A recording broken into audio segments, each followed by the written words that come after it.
a miracle. So, I mean, it is when we get done. We feel like it's a miracle. But at this time, right now, I'm going to introduce Mr. Jim Stevens. Everybody give Jim a big hand.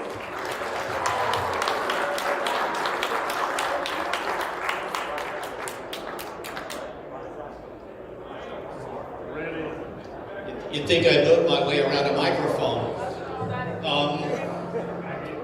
455 players here this weekend. Is that the total? 455-ish? 465 players. It's always good to come back here to Las Vegas, not only for the tournament, but of course for this ceremony as well, and to hang out with 500 of my closest friends. Each year in Las Vegas here, not only do we have great competition, and this year's competition incredibly deep. I mean, everybody who's anybody is here. But also, we remember the sport, remember the history of the sport, honor those who came before us, those who kind of built the early foundation for what we have today. 70 players up till this year have been inducted into the USGSA Hall of Fame. The Table Soccer, United States Table Soccer Hall of Fame. 23 of them are here this weekend. I think that's a record. 23 out of 72. I look around the room and there's Christina Fuchs down here, Liz Hill here, Cindy Head, of course, Mark Crowell. I can go on and on. Mike Bowers, who we're going to bring up here in a few minutes. It's amazing, and I think a lot of these players, Dave Currington, the great Dave Currington here as well, a lot of them just come in for this ceremony, just to be here and to be part of this, and to see some old friends, and to remember them. Oh, here's Dave right here, the great Dave Currington. Hello, Dave.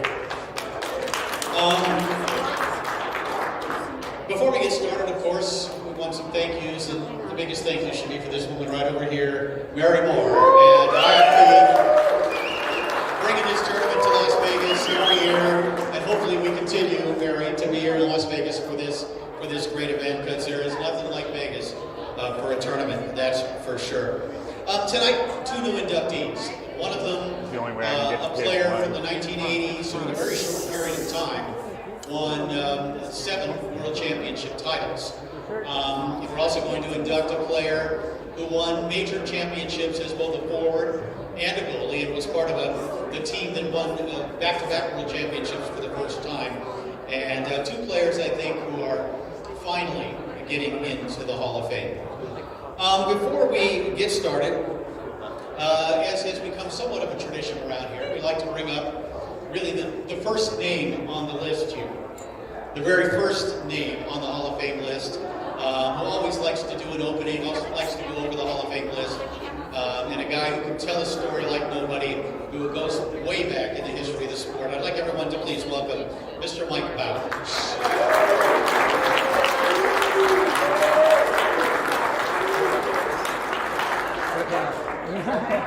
Well, I'm about as ancient a foosball player as you're ever going to see.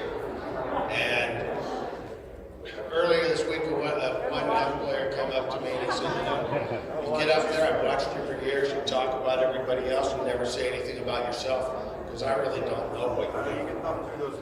And I said, well, I'll correct that. So, if you flash back to 1973, there were 4 national championships, and I was able to snag 3 of them, and had the first double at a major. And it's how I got on the map. The following year, a young man shows up from South Dakota. His name is Dale Fallon. He's never been mentioned in this forum. And Dale Fallon lost early in the tournament and went through the losers bracket. And it was a 512-team bracket. And he won more matches than anyone ever has in a foosball tournament. And I had to play him in the final. And so he's got me down 2 games to nothing. And I'm freaking out a little bit that I'm going to lose. This tournament meant everything to me. It was the biggest tournament ever run, $50,000. And, just you know, the it was a middle dream and cover everyone like I'm So, not. Miraculously, after being down 2-0, I scored the next 15 points in a row, 5-0, 5-0, 5-0, in the finals of the world. And as far as I know, it's the only time it's been done in any tournament. And that really put me on the map. It went viral. I won the first mini tour in 1975, won first 2 super majors on the tour, won many open doubles and open singles over the course of the next 5-6 years. I actually won an open doubles with 15 different players.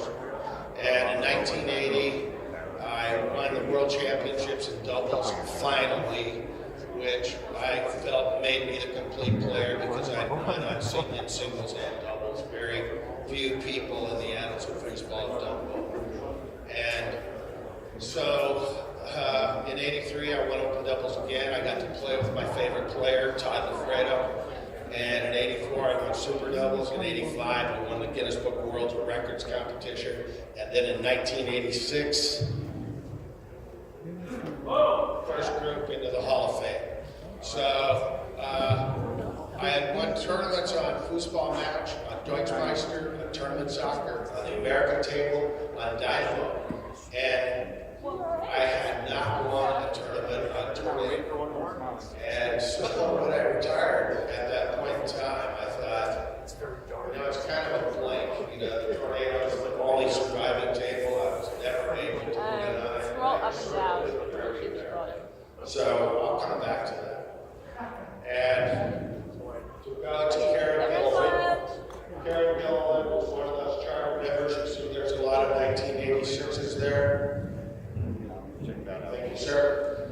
And Karen Gilliland had a very brief foosball career, maybe 4 or 5 years, but she was the best goalie that women's there ever was in terms of scoring. She was just a scoring phenomenon. Laurie Schmantz, who played all the time with the guy below her, Gary Fobb. As far as I'm concerned, Laurie Schmantz was the best goalie to ever play as a female. I actually won a major with her. And she was one of the few ladies that won a major over the course of the history of football. Joe Snyder, father of the bank shot. Marcio Bonilla. All right, let's flash back to 1973. Costa Rican, and he won the championship. Didn't happen again until this year. Romero and Munoz, exactly 50 years later. I hit up Kevin Rivera. I said, hey, 50 years ago, Marcio Bonilla won. You remember this? He was chief, only 26. And that was 24 years before I was born. No, I don't remember. Billy Sumption. Billy Sumption was such a force in foosball. He was so willing and able to teach anybody anything. He gave demonstrations all over. He started the Minnesota movement, which spawned Bells and Bednar, Wiswall and Furry. Wiswall and Furry, the preeminent doubles team of the tournament soccer era.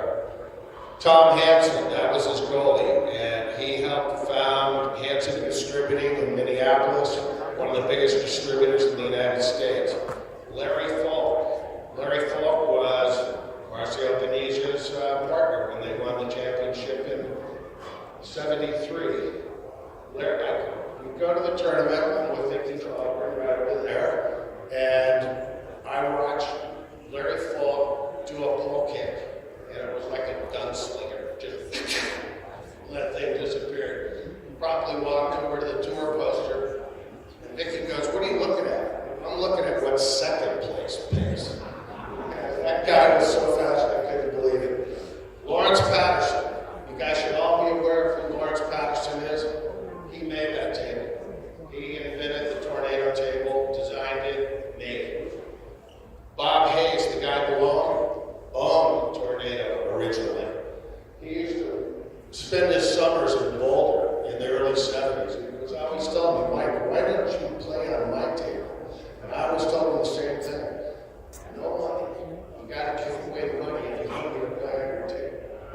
But Bob Hayes stuck with it and did tornado shelters.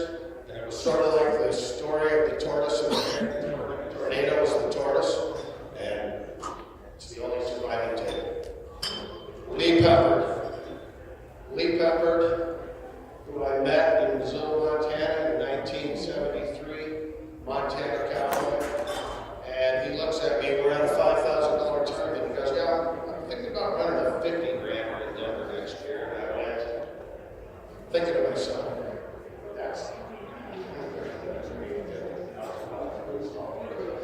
And by God, he pulled it off. Not only did he pull it off, $250,000 tour, the $375,000, the $5,000, the $1 million table, $1 million tour, and he pulled it off.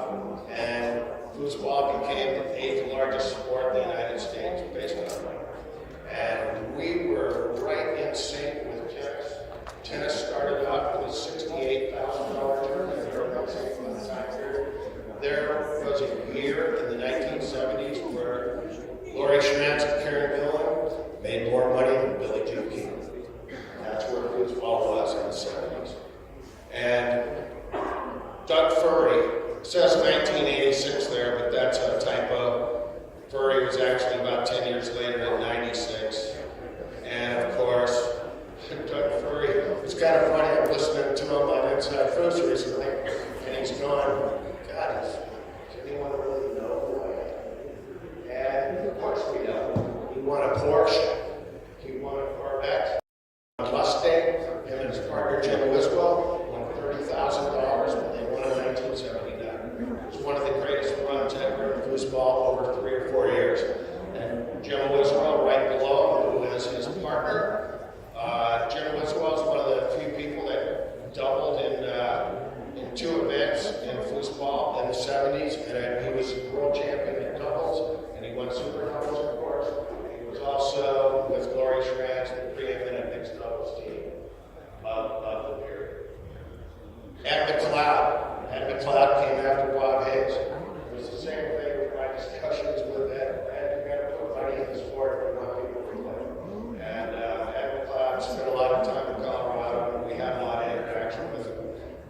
Dan Kaiser, 1998. If I ever had an arch rival in foosball, it was Dan Kaiser. I don't know how many times I played this guy in tournaments and in finals.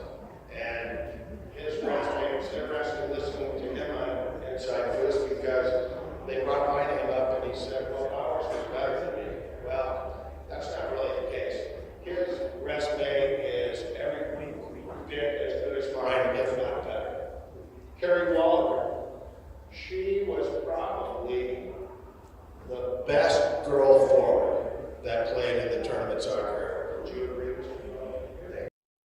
And Dave Currington, there you go. One of the best promoters at the game. He put tornadoes on the map. He was in charge during the Renaissance. And he did a fantastic job of bringing foosball back when it had literally died. And Johnny Lott, a lot of us know Johnny Lott, one of my friends on the tour, one of the only players that managed to win an open doubles and an open singles for the World Championship. He's also the guy that wrote the book, and he's been trying to be a promoter the last 20 years. And we hope at some point in time that he reaches successful enough. Steve Simon.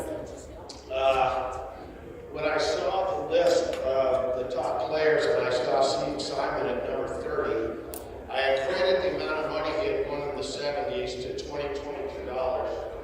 And it came out to about $25,000 to $30,000, the equivalent, when he won open singles. So I was very surprised that he wasn't higher on the list.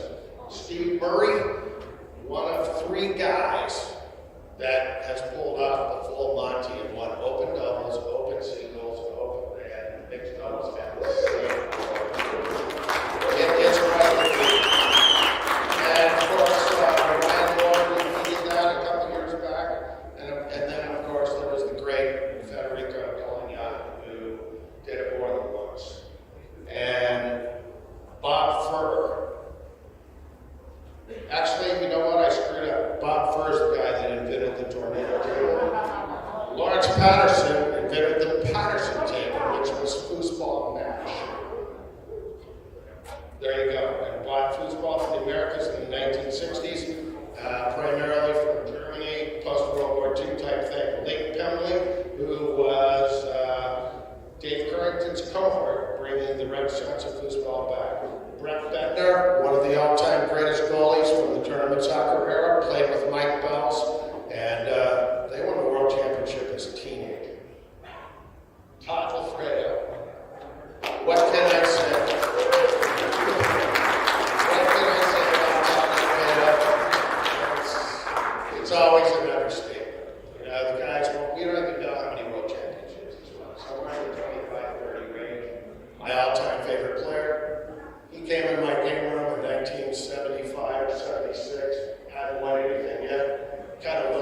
me and said, you know, I've heard about you, I know who you are. Maybe you could help me a little bit with my game. And of course I couldn't help him with his game. It was blazing fast, it was precision, it was excellent. The only thing he needed was a little bit of mental tweaking. Once that happened, he was on his way. He won the biggest tournament ever, $250,000 tournament in 1977. 3,000 players in that tournament, and there was 256 tables in the St. Louis Convention Center. Schmitz put in $250,000, and it was the peak of our sport. Yeah, another teenager. Dieter Thiel, player from Germany.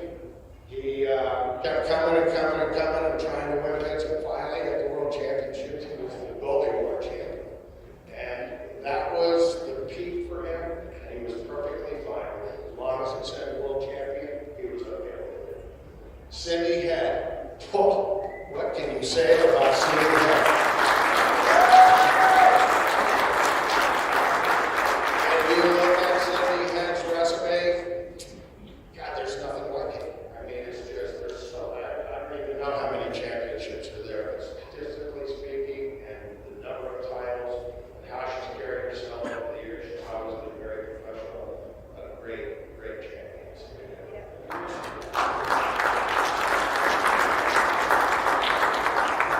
Jim Stevens, when Gary Tinder went in a few years ago, Gary was known as Gary Golden Voice Tinder, and he was kind of the Iron Man of announcers because he would stand there for 4 days.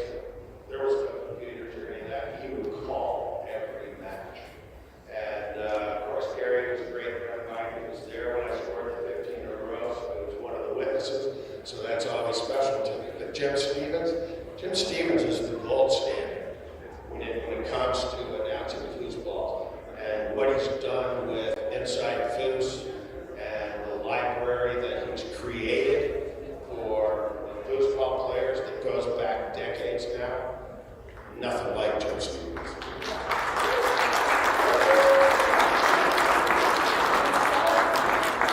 Tom Spear, another Colorado player that I knew well, won as a teenager also, not necessarily the World Championships, but 17 and under World Champion. And Tom Spear, between 1978 and 1980, was the dominant force on the tour. I mean, he just really dominated. And the only thing he didn't win were the big tournaments that Furrier was for. Otherwise, he was, I mean, one year, I think he won $30,000 in the 70s, which would be the equivalent of about 150 grand now. And Tom Spear is still around Colorado. I see him every so often. Rob Morris sees him all the time. When Atkinson was in town, I have all the pictures. And again, Tom Spear, one of the greatest players ever. Terry Moore, in 1987 or 88, I think it was 88. I was supposed to play with Terry Moore at the World Championships. And I had already told my daughter, when new kids on the block come, I'll take you to that concert. Well, I have to be on the World Championships. And I had to make a decision, and my daughter went. And I had Terry. And I look back on that and went, oh my God, you know, I can't see myself out of probably 20 wind streams on the tornado table, which I had none. And Terry Moore, another dominant force in the 90s. I used to always chime him, I go, you're dominating everything, but you always not afraid to sweep in and snag the world championship. Gil Jackson, Todd Alfredo's partner in 1977, part of the Lost in Space team, great friend, and I wish he was still here with us. He checked out way too early. Dave Gummison, one of the rising stars of the tournament soccer era, and really a driving force in terms of what's been going on in Tornado over these years. And he's one of those players. Want to open doubles and an open singles in the World Championships. Right over there.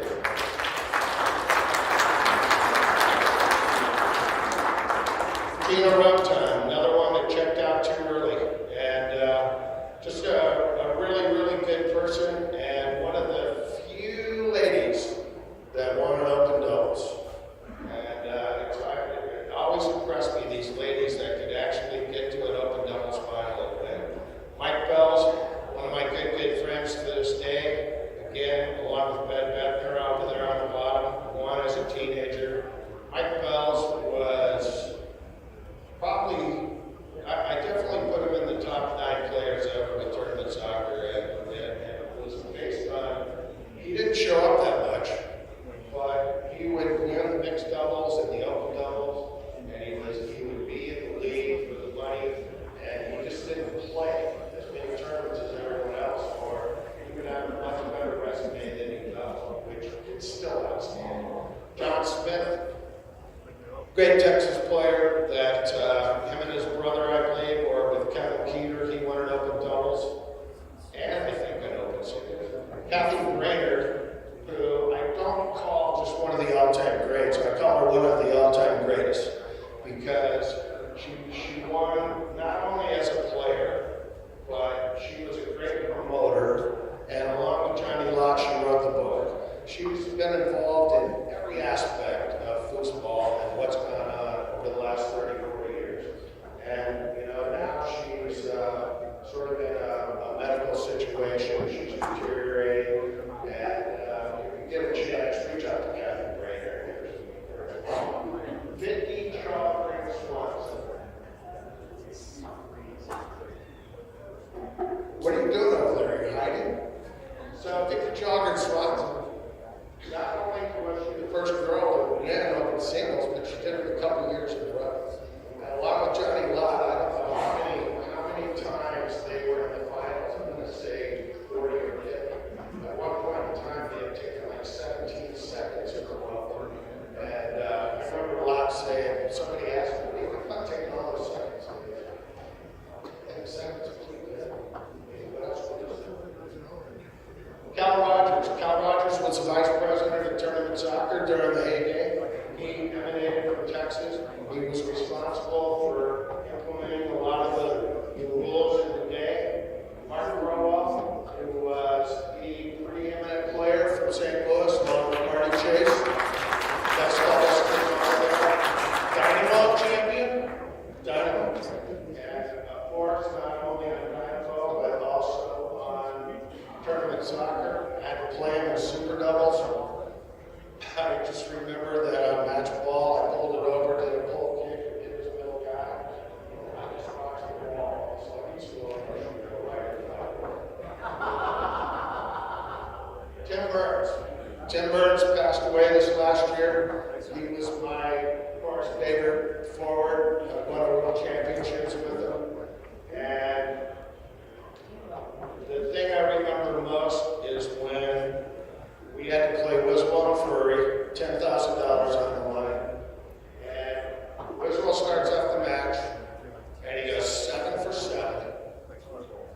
Passing. 7 for 7 on these shooting. And he was down 1-0. You can think, how can that be for Burns man? And Wiswell went 4 for 4 in the first game. Burns went 5 for 5. He scored 5 out of 6 on Furry. When he missed, he checks right back to him. And Tim Burns really stepped up right there. And right after that, we had the guy below him, Rick Martin. We had to play Rick Martin and Dan Kaiser for the finals. It was an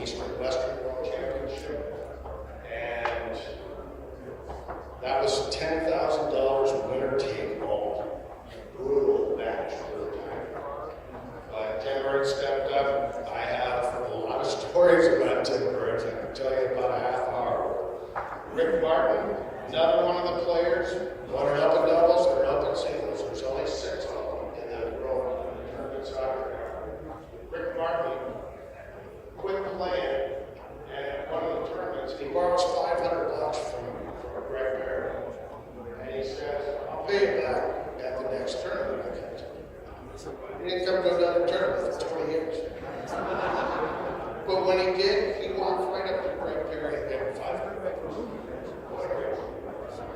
Beth Room, another one of those girls that had the capability of playing open doubles. And she partnered with Rick Bieber, better known as Red Eye, and they were a mixed doubles force every single time. Ken Alwell, one of my favorite students, if you will. And Ken Alwell had never won a tournament, and I asked him if he wanted to play the Champagne tournament, which was a major. So he came out to my house, and he trained for a few days. And he goes, well, what exactly do you do to train? And I said, well, first of all, you go up that top right there to half a mile to the top. He goes, well, how often do you do that every day? And so all started doing my training routine. And then we go to the Champagne tournament. We have to play West Melbourne for a while.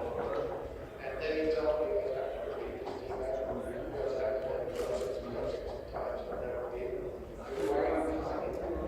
This is your opportunity to beat. You should be looking at it like that. Sure enough. Playing with all he was first tournament champion. And never looked back. Had a great career. Did very well in super doubles. I won a Portland with him also. Greg Perry right underneath. Greg Perry used to come out to my house. I was talking to Chesborough about this earlier. I lived next door to Bob Maloney and Tim Burns. And these guys would come and they would rotate these houses and they played baseball forever. Perry stayed at my house for a couple of months once trying to hold these games. Don Chalifo, great goalie, played with Tony Bacon and won championships in the early 70s. Ronnie Lewis, another great pull shot shooter was he also from St. Louis? Texas. But you played with a lot on those diamond days. And Tony Bacon, of course, back to back singles tournaments. Fred Coloniano, what can you say about this? It's kind of appropriate. He's down there at the bottom back on the top. Fred's up at the top. Those are your two great players. Both of them just dozens of world championships. They're really separating themselves from the pack. Tracy McMillan.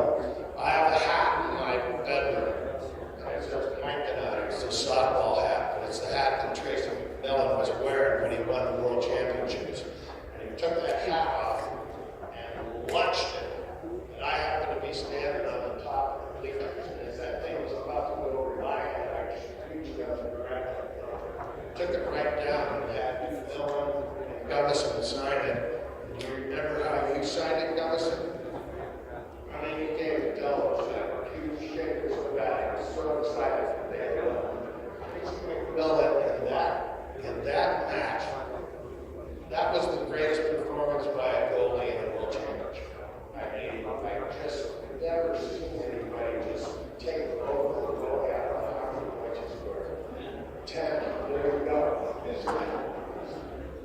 So when I say hats off to Tracy McMillan, yeah, I've still got that hat. I see it every day. Mary Moore.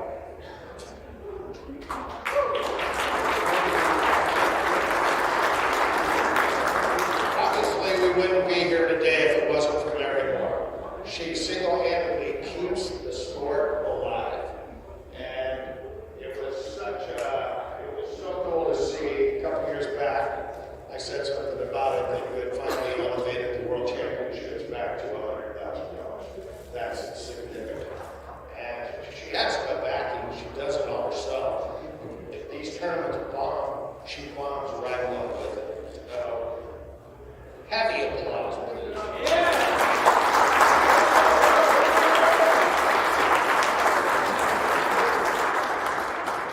Tiffany Moore, who was married to Terry Moore, and one of the great women champions from Chicago. Steve Mike. Where is Steve Mike?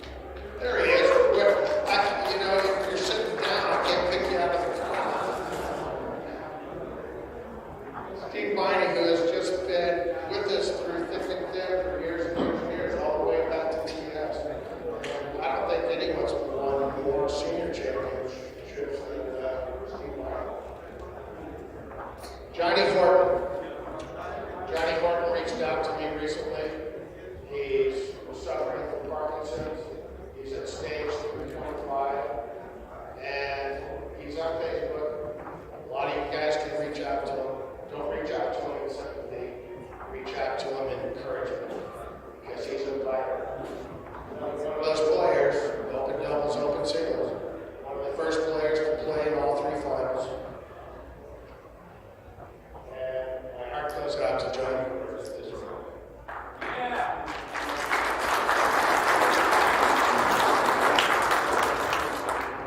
Robert Morris.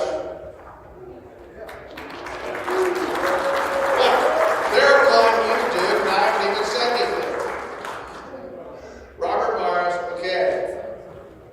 Robert Morris moves to Denver because he wanted to be in the thick of things and own his game and become a world champion. He comes to Denver and he goes, hey, I think you can smart me a few times and now do some practicing.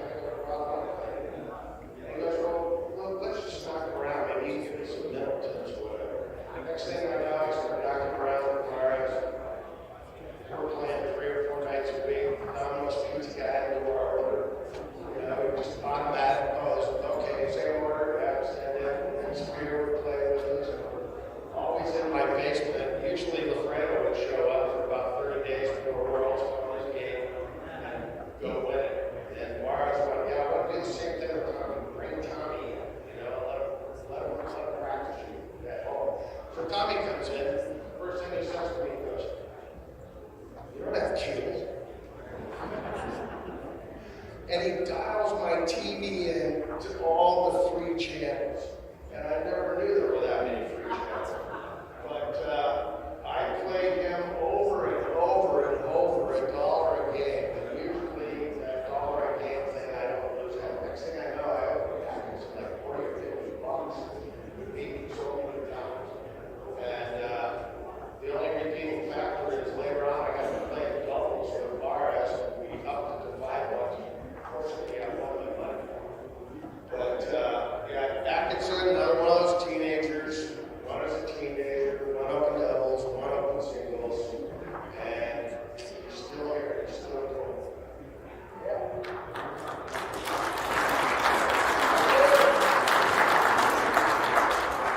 I skipped 2 people, Gina Murray and Gary Pollock. Gina Murray, great Texas champion, many tournaments. You know, she's married to Steve Murray, and she's been there for years and years and years, decades, of course, from Texas, and of course, to be reckoned with. Gary Pollock. Gary Pollock is up there because he was the minstrel of the tournament soccer era, and he would show up, and they simply paid him to play tournament soccer songs, be in the hospitality suite, and play his guitar. And Gary Pollock, a great guy, and probably the only minstrel that ever be on that list. Moya Teelans, man oh man, another one who checked out early. But I'll tell you what, for that short period of time she was there, the few years that she played, what a resume. I mean, just powerful, great player. Adrian Zamora, kind of surprised he's not here this weekend, but there's another great champion. And, not only a world champion foosball player, but for a long time he ran the reffing situation. He did a great job with that. Bobby Diaz. Bobby Diaz had the benefit of playing with Terry Moore and Ryan Moore. And because he was an excellent goalie, he was a force. He won dozens and dozens of tournaments as a goalie. And in terms of resumes, one of the best resumes as a goalie there ever was. Liz Hill Moore.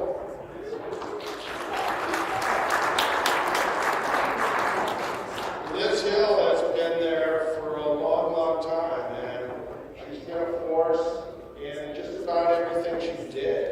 Not only in women's doubles, mixed doubles, and she could probably play open doubles all the time too if she wanted to, and I think she has a few times, haven't you, Liz? Kenny Rivera in 1970.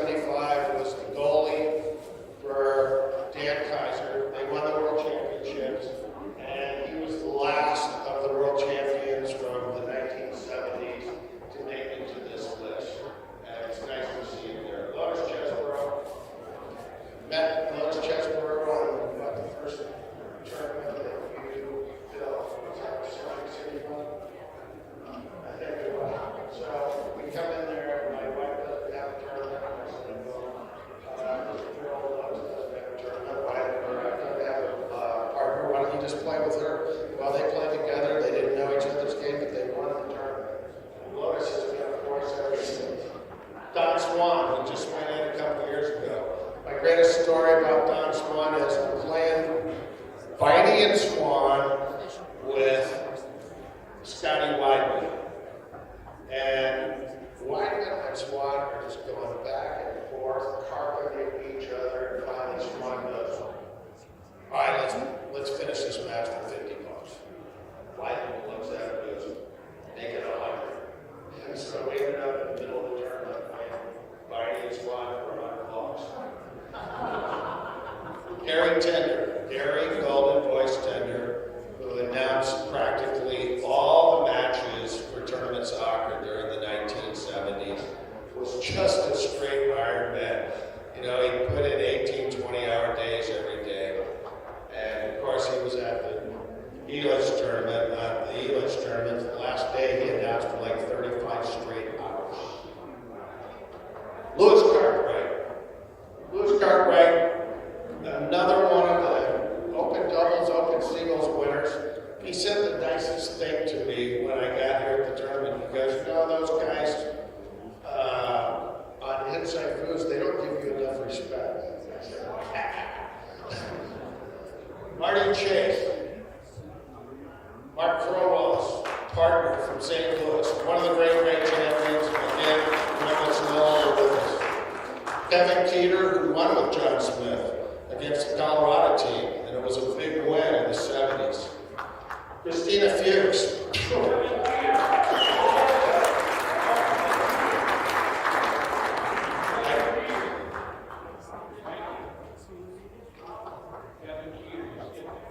Oh, I did? Yeah, well, didn't I say Kevin Keeter won with John Smith? Sorry. Okay. All right, whatever you say. Charles McIntosh, one of the great, East Coast promoters. He stayed with foosball through thick and thin. Bought tables, sold tables, ran tournaments, did everything he possibly could. Tom York, another, he's a Florida player, but was also another one of those players who was seriously involved with the officiating over the years. And very pragmatic, straightforward person. He was a good person to be running the tournaments. And that brings us to the last two. And I'm going to turn this back over to... Thank you, Mike. Take a breath. And congratulations, Gina. You now have the second longest speech in the history of the Hall of Fame event. Thank you, Mike. I always find that incredibly informative. I hope you guys do as well as we, hopefully continue to recognize the history of the sport. As we all might remember, 3 years ago, we were all preparing for the 2020 Hall of Fame Classic. It was March. We all expected to be here to induct 3 new Hall of Famers. And of course, COVID strikes, the tournament is canceled again a year later. And because of that, we've never really had a chance to bring someone up on stage and recognize their induction into the Hall of Fame. So I'd like to take that opportunity right now to please welcome up on the stage Mr. Charles McIntosh.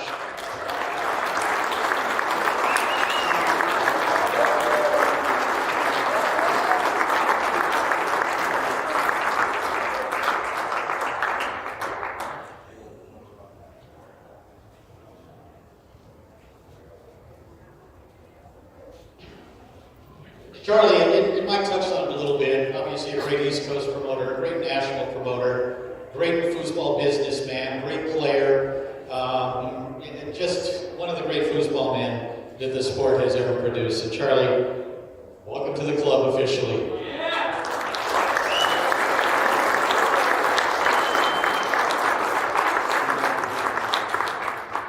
You want to say a little something?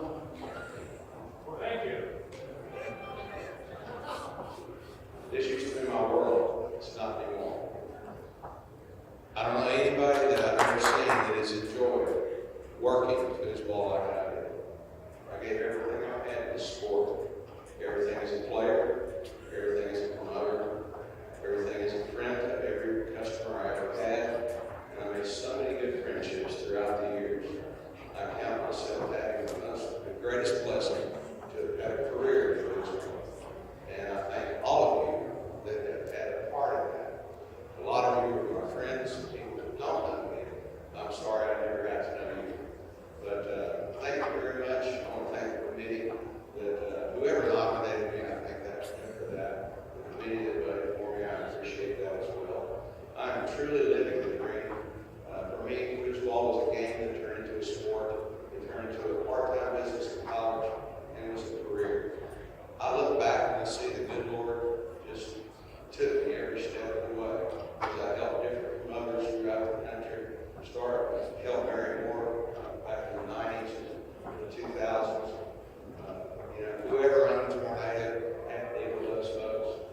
helped me along the way.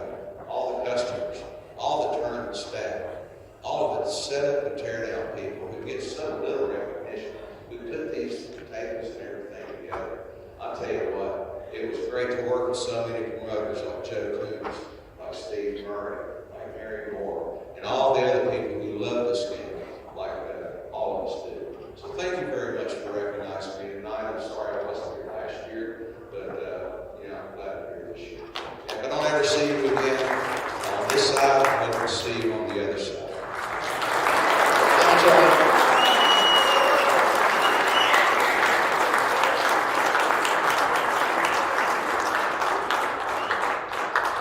All right, let's get down to business. To induct our first 2023 United States Table Soccer Hall of Fame inductee, please welcome Mr. Steve Murray. Do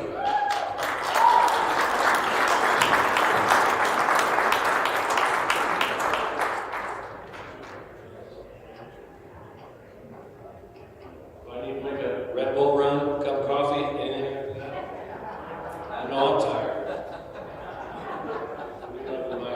Mikey has total command of the history of foosball. We appreciate having him up here.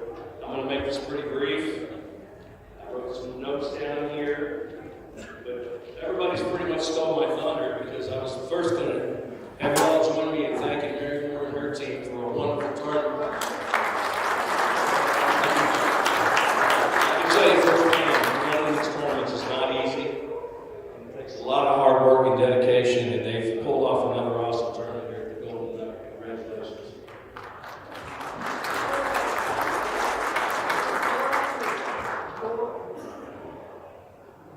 So this is kind of cool for me because I've been asked 5 times to introduce inductees to the Hall of Fame. So I take a lot of pride in that. It's a great honor.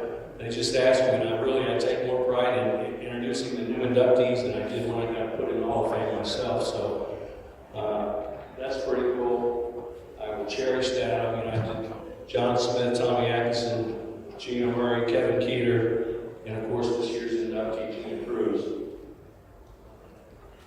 Speaking of, just for grins, I might have a little bit of a trivia thing for you guys down the road, but I could be the only person in the history of the Hall of Fame that got to introduce 2 inductees named Gina. Trivia, baby, trivia. Yeah, is that a record? Hall of Fame record, just said it. So anyway, there's all that, but speaking of Gina Harris-Smith Cruz, I know her as Gina Harris because we kind of grew up together in Grandview, Missouri. Gina is probably one of the best all-time female players, I should say players in general, that only a few of the people in this room know. She did her damage early. She only played for a few years, but boy, she made her mark pretty quickly in the sport of foosball. Yeah. So we grew up with a group: Jay Smith, Mike Davenport, Lord Schrock, Brian Randall, Chris Doobie, all the KC guys, and of course our mentor sitting right there, Ken Rhodes. We kind of all grew up in the same era, and we all learned how to play professional foosball together. I mean, we thought we were good, but we really didn't know. We had no idea what tournament foosball was about until this guy helped us out. So, and then some guy from Kansas, I think his name was Crowell, he came in town and slapped us around pretty good. And we thought we were good. We had no idea what tournament foosball was all about. So Mark showed us a lot. Ken was our mentor. And I think Gina would agree with me. He had a huge impact on our game. Thank you, Ken.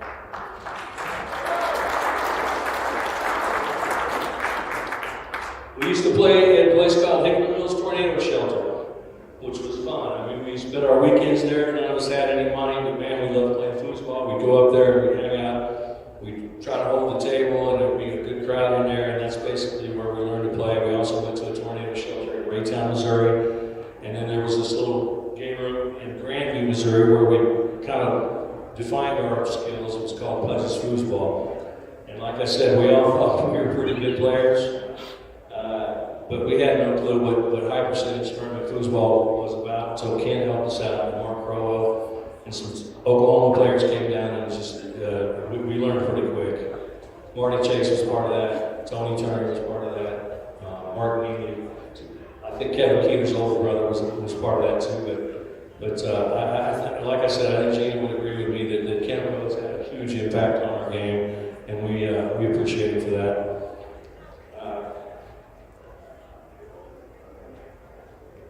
Don? I'm not going to say that.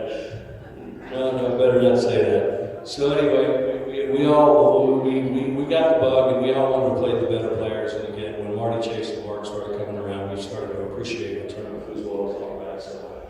So from what I remember, Gina, like another Gina I'm fairly familiar with, they were super competitive, and they weren't going to waste their time playing rookie doubles or amateur doubles or anything. They jumped right into the deep end and played with all the big boys and wanted to play in the open doubles and all that stuff. And they were so competitive.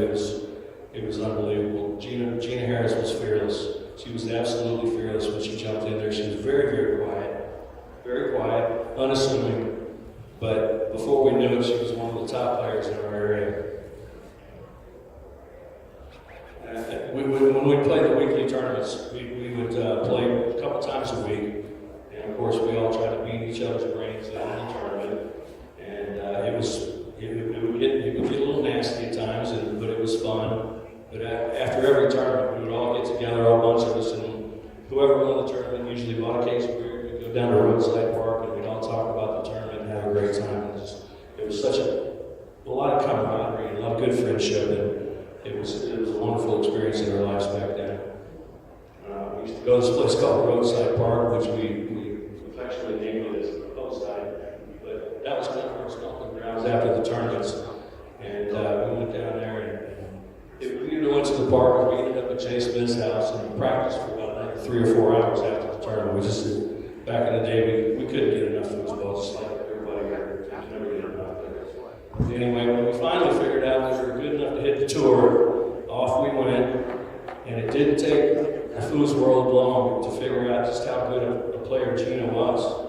She was an outstanding player, very quiet, but man, she was such a dynamic goalie. She was just a rock solid blocker, and just Mike knows she had a hell of a pull shot, 2 riders, and she was just an awesome player. And didn't take long for people to figure that out. And, she caught the attention of a player from Alabama. You guys might be familiar with this player, but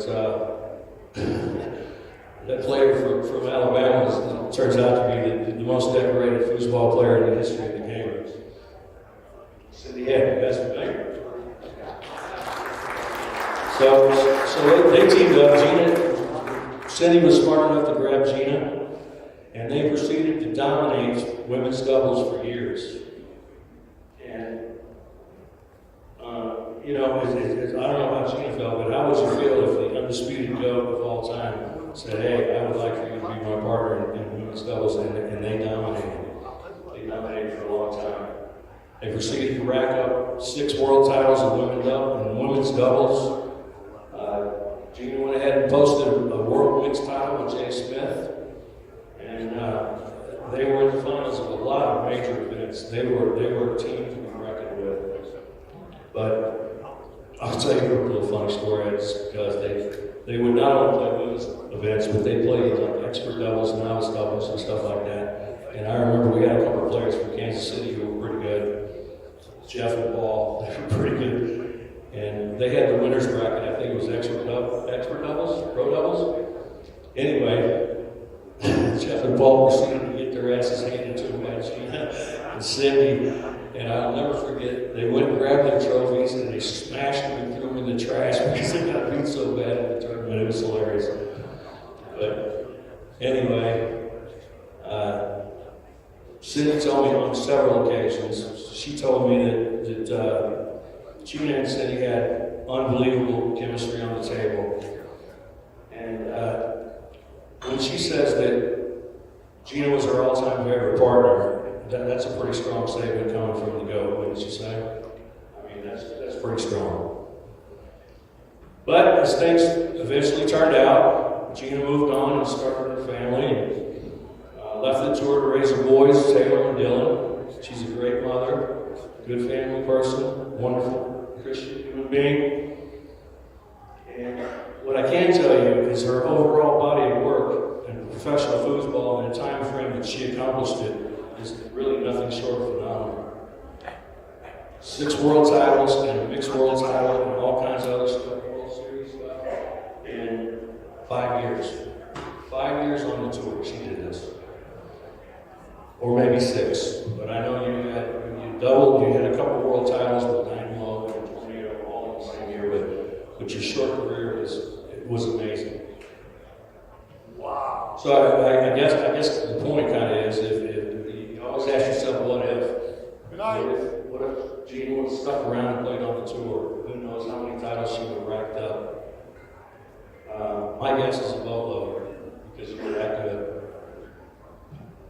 So, without further ado, it's my honor to introduce the Hall of Fame inductee class of 2023, Gina Harris-Smith Cruz.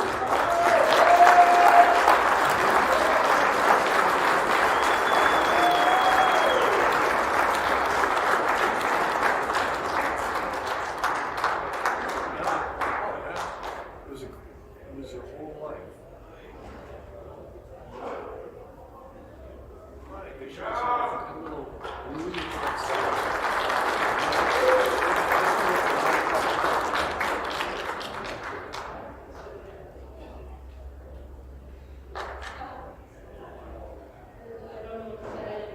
Oh, they will. Yeah, for this.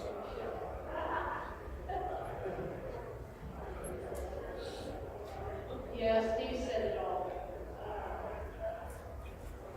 I don't know, I'm not much, I don't know what to say. I grew up, I learned how to play, cousin came home. Thanksgiving dinner one time, cousin came home, he came in with a trophy. How'd you do that?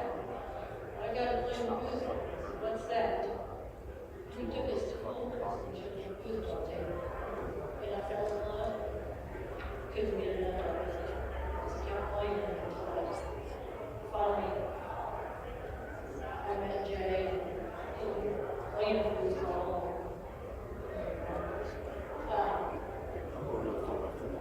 Then we started playing the tour. I met some great people. Mark Burlock, Jay was friends with Mark Burlock. Got to play this guitar. I couldn't have done it on the first that I was sitting here.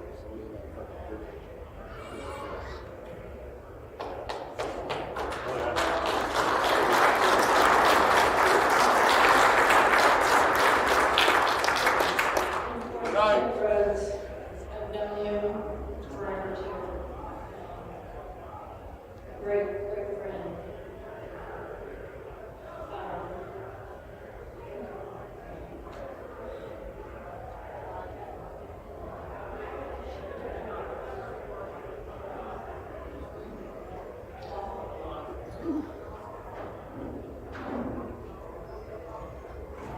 Oh, by the way, Gina and Sydney have the all-time best record in an open doubles world championship as a team in 1986. They placed higher than any other female team in open doubles.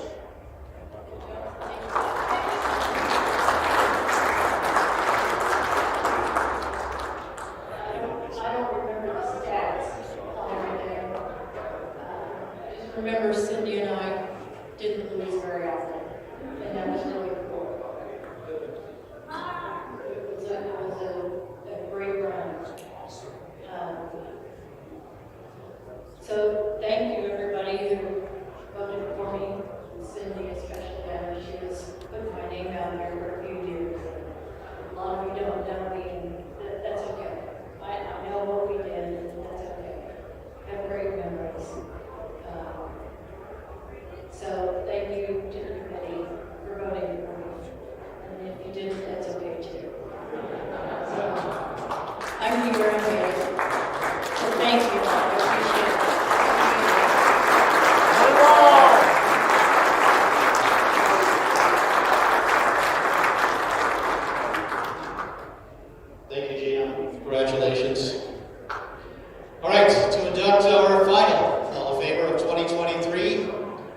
again welcome Mr. Mike Bowers.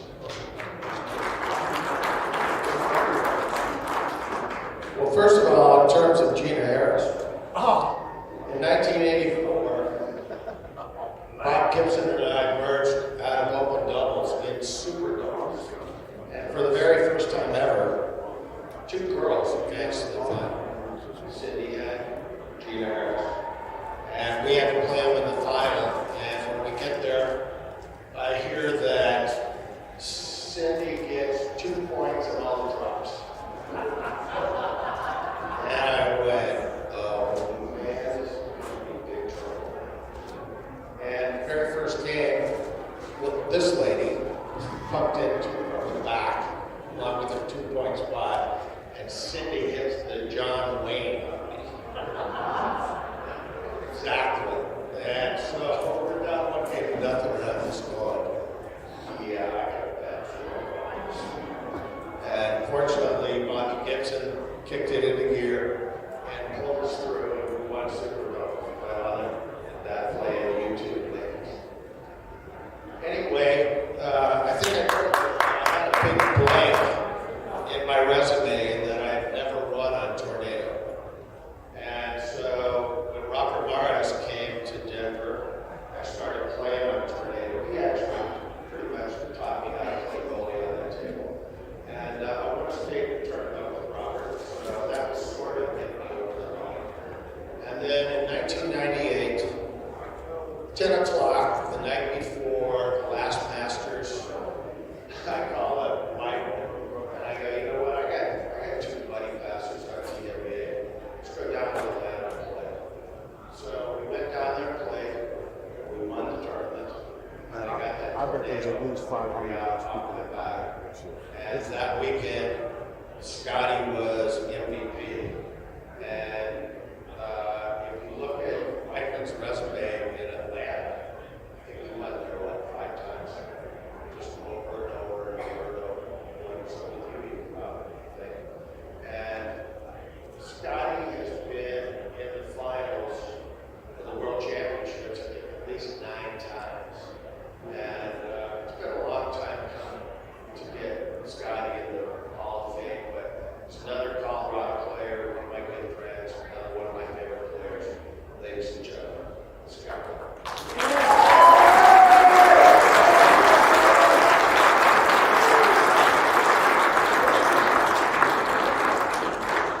Come on, a lot of blood up here, you old man.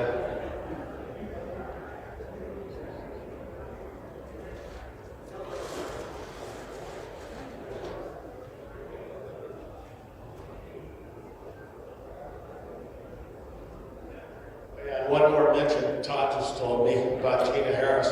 He was about to triple at the World Championships, had the ball on his 3-row. Gina Harris blocked him and scored. And Gretzky was denied.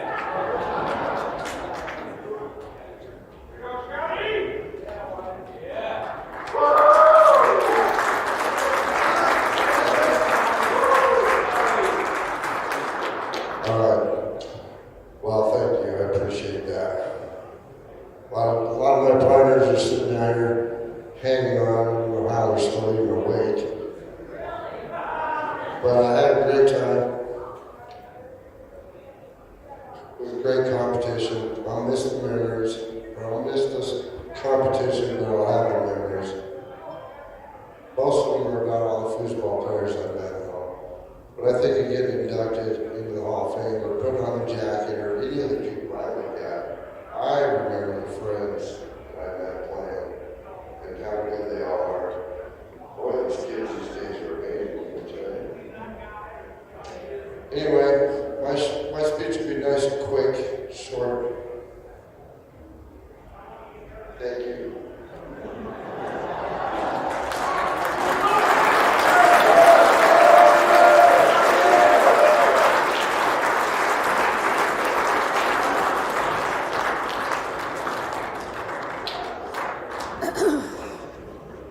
All right, why'd you look at Gina when you said that, by the way? All right, folks, as we said, 23 Hall of Famers here tonight, a total now of 72 members of the United States Table Soccer Hall of Fame. Let's have a big hand for all of them and everyone here in attendance this weekend.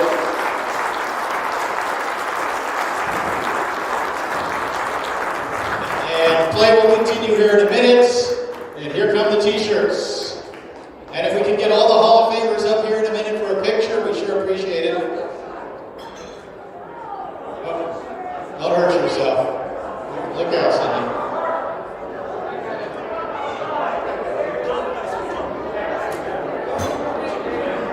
Let's get all the Hall of Famers up here for a quick picture.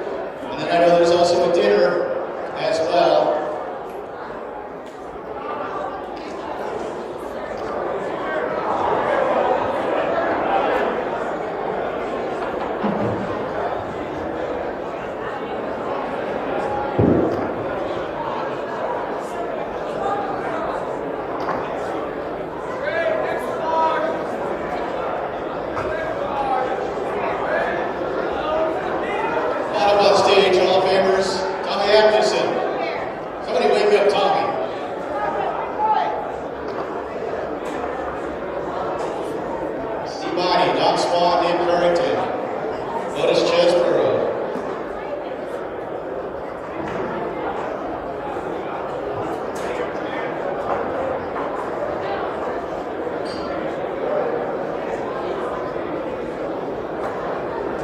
Okay, players, most of you already got your text.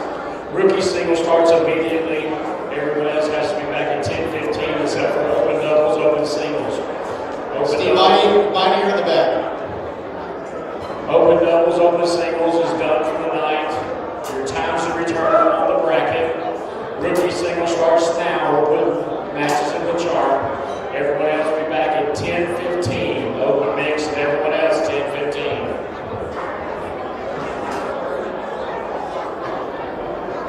Rookie single starts